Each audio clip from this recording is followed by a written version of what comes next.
श्री राव देसराज सिंह यादव जी का जन्म 2 मार्च 1957 को ग्राम अमरौद के एक किसान परिवार में श्री राव भगवान सिंह व श्रीमती सियाबाई के घर में हुआ।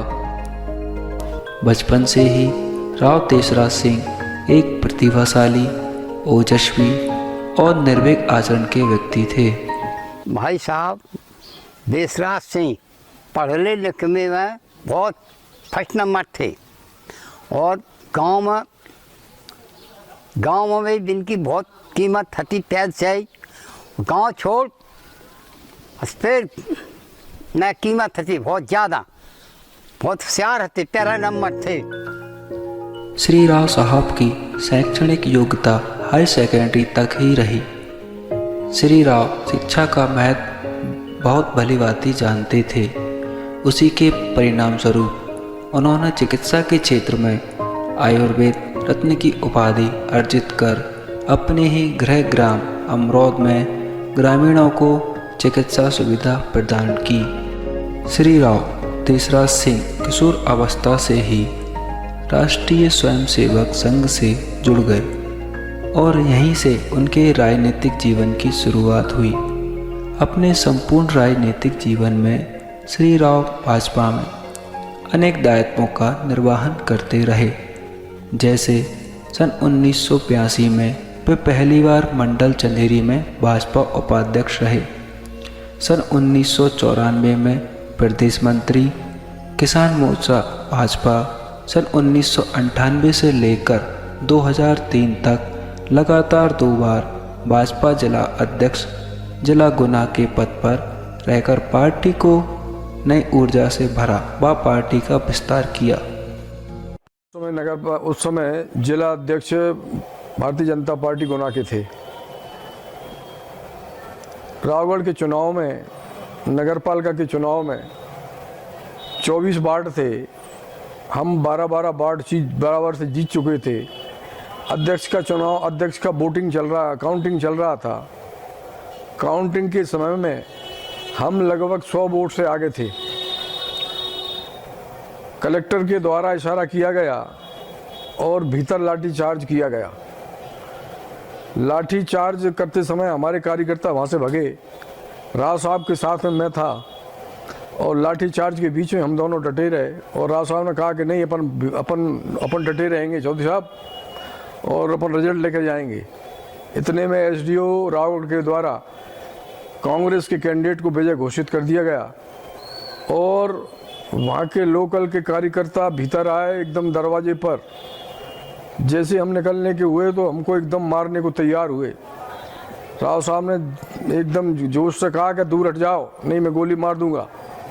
और राव साहब ने उसी क्रम में गोली का एकदम फायर किया और फायर करने के बाद में जब वो लोग हटे और जब हम निकल कर बाहर आए, राव साहब के व्यक्तित्व में एक बड़ी विशेषता थी कि संघर्ष के समय में वो ताकत के साथ में खड़े होते थे और कार्यकर्ता के लिए, क्योंकि भीतर कार्यकर्ता जब पिट रहे थे तो राव साहब बीच में, उस हॉल में बीच में खड़े होकर रावगढ़ के कार्यकर्ताओं को सहयोग कर रहे थे।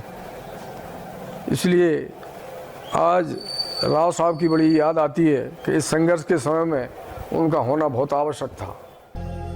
श्री राव साहब का राजनीतिक जीवन संवैधानिक पदों से भरा रहा।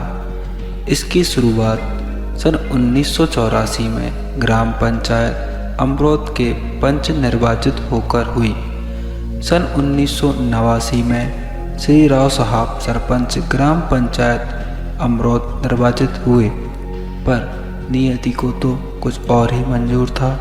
सरपंच बने अभी 1 साल भी नहीं हुआ था कि भाजपा ने 31 वर्षीय इस युवा कार्यकर्ता की मेहनत, जोश, लगन व दबंगता को देखते हुए सन 1990 में होने वाले मध्य प्रदेश विधानसभा चुनाव में मंगावली विधानसभा सीट से चुनावी मैदान में उतारा।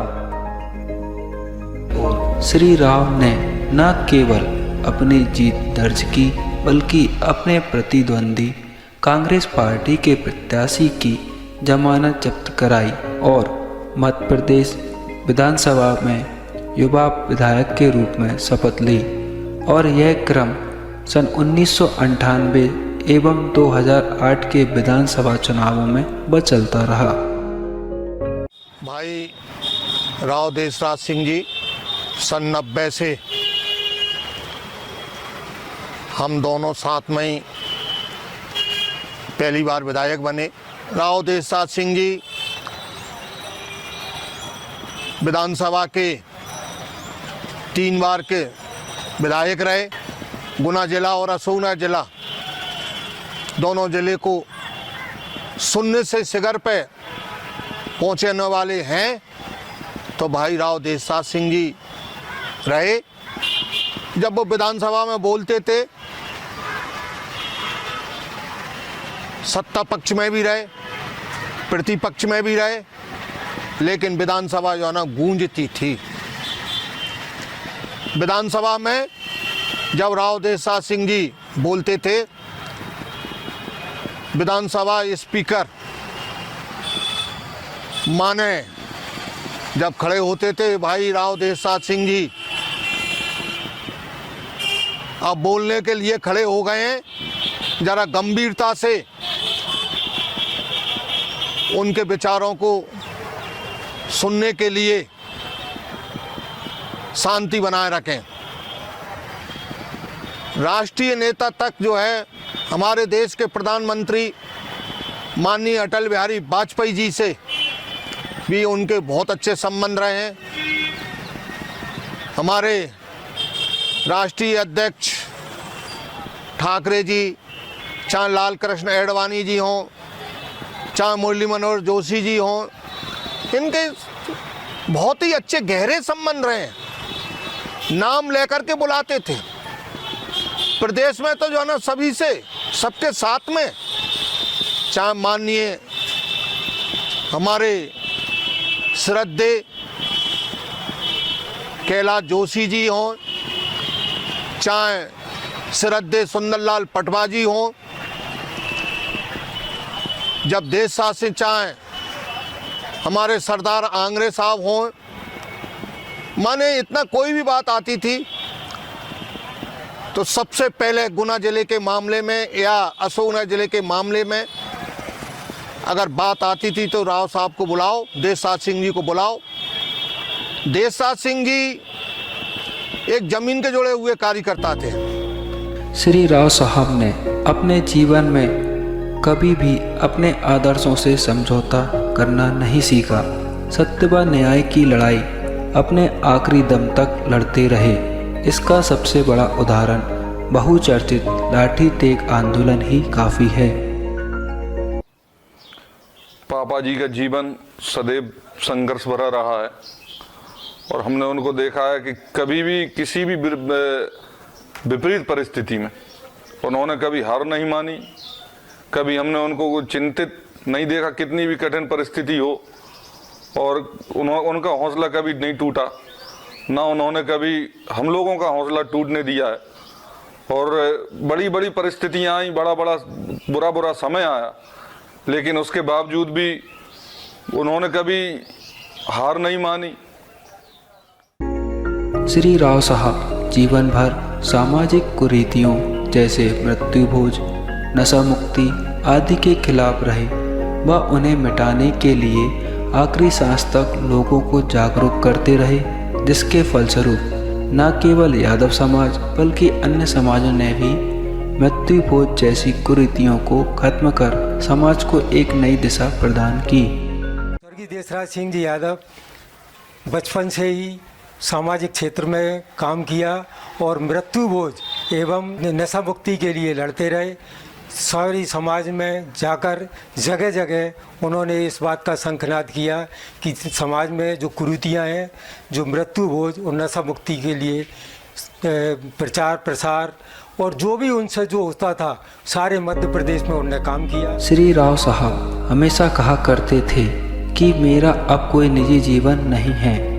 वो तो सन 1990 में ही खत्म हो गया था और अब मैं जनता का हूँ और ये जनता ही मेरा परिवार है। श्री राव का जीवन जितना राजनीतिक था उतना ही धार्मिक आस्थाओं से परिपूर्ण रहा। वे लगातार धार्मिक आयोजनों में बढ़ चढ़कर हिस्सा लेते थे। श्री राम जय राम जय जय राम, श्री राम जय राम जय जय राम, श्री राम जय राम जय जय राम। मैं रामजी बाबा कोकिल, वृंदावन धाम। राव देसराज सिंह जी हमारे करीबी थे, मैं उनके बड़ा नज़दीक था और हमारा उनका परिचय करीब 98 से था। 98 में मैंने अशोक नगर में गंज के श्री हनुमान जी में कथा की थी, तो राव साहब हमारे साथ में 1 महीना नित्य हमारे पास रहे। प्रतिदिन भगवान लाल जी शर्मा साथ में थे, करीबी आए और वहाँ से उन्होंने प्रगति के पथ पर कदम रखा, आगे बढ़ते चले गए। ये भगवान ठाकुर जी की कृपा थी।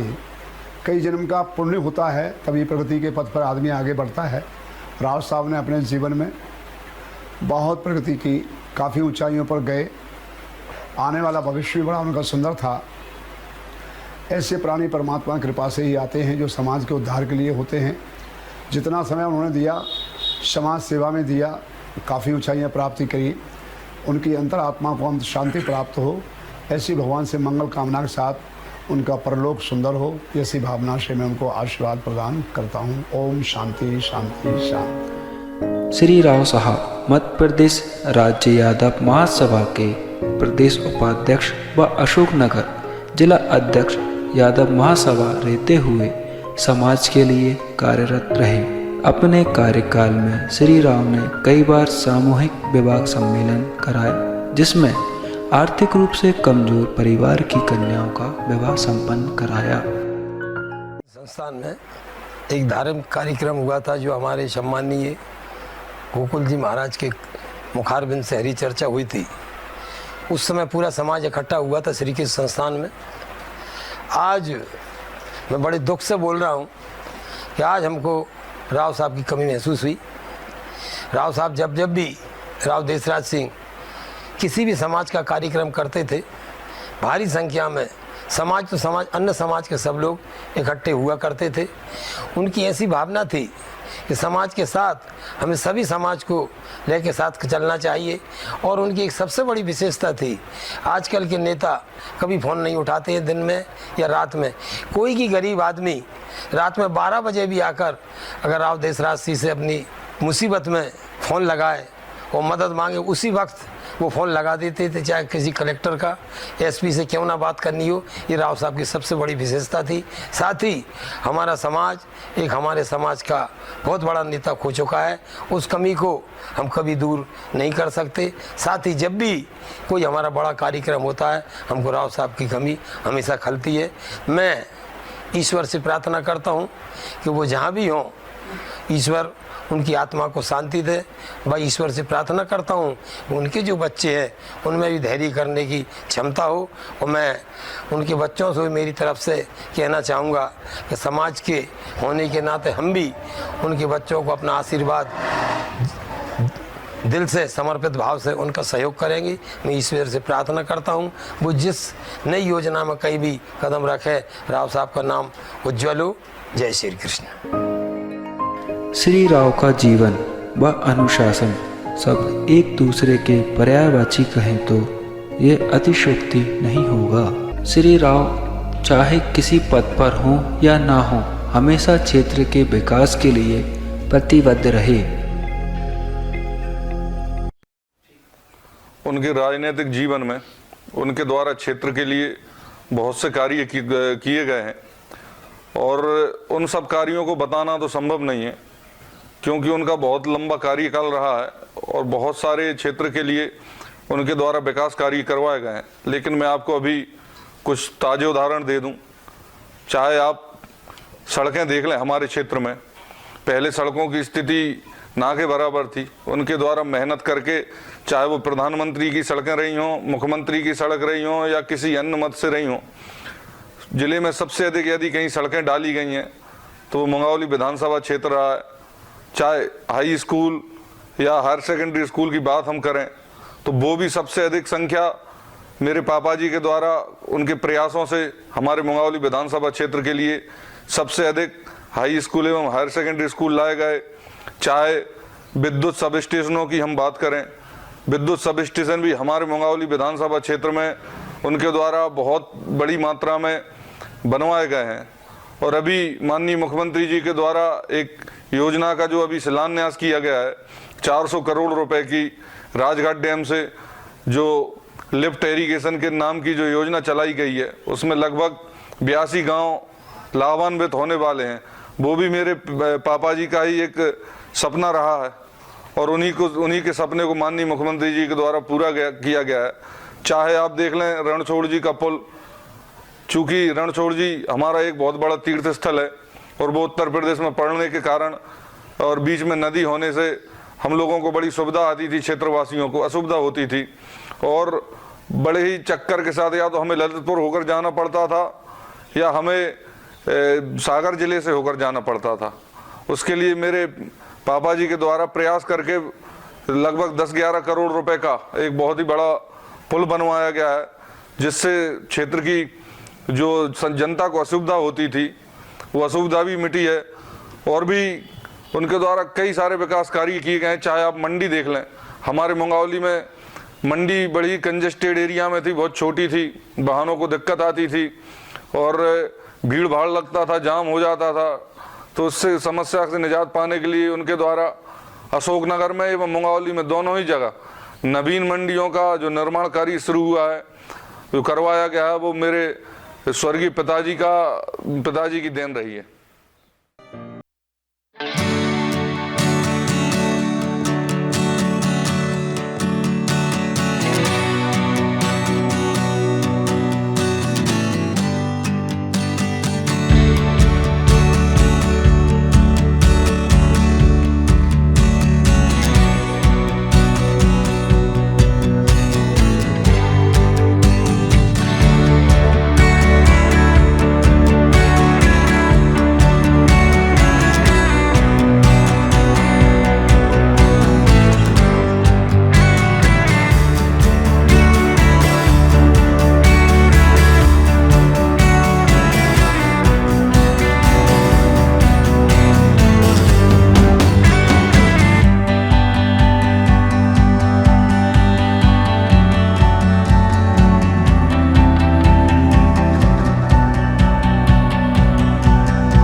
सरदार वल्लभ भाई पटेल, जिन्होंने इस देश के लिए बहुत कुछ किया है। 562 देशी रियासतों को भारत में विलय किया। ऐसे महापुरुष के लिए जब अंग्रेज छोड़कर गए तो संघ बना गए और उन्होंने अंग्रेजों की कूटनीति के कारण भारत के जब विभाजन हुआ तो देशी रियासतें किस संघ में जाएंगी, यह देशी रियासतों के ऊपर छोड़ दिया। उन देशी रियासतों में से 562 देशी रियासतें भारत के विलय के लिए और उन पर हस्ताक्षर कराने के लिए कार्य वल्लभ भाई पटेल ने किया। महापुरुष किसी दल विशेष के नहीं होते, महापुरुष राष्ट्र के होते हैं। इसलिए राष्ट्रीय सम्मान दिया जाना उस महापुरुष के लिए अति आवश्यक होता है।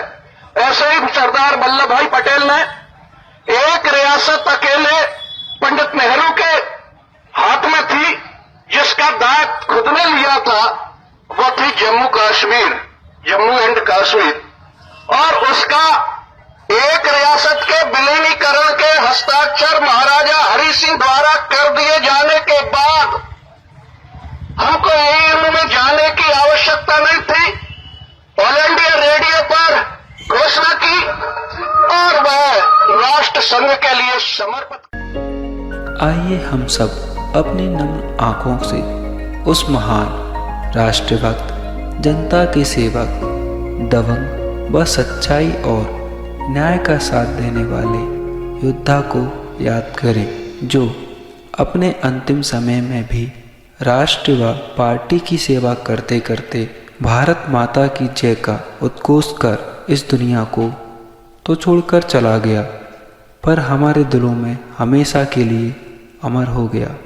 ऐसे महापुरुष को हमारा सादर प्रणाम।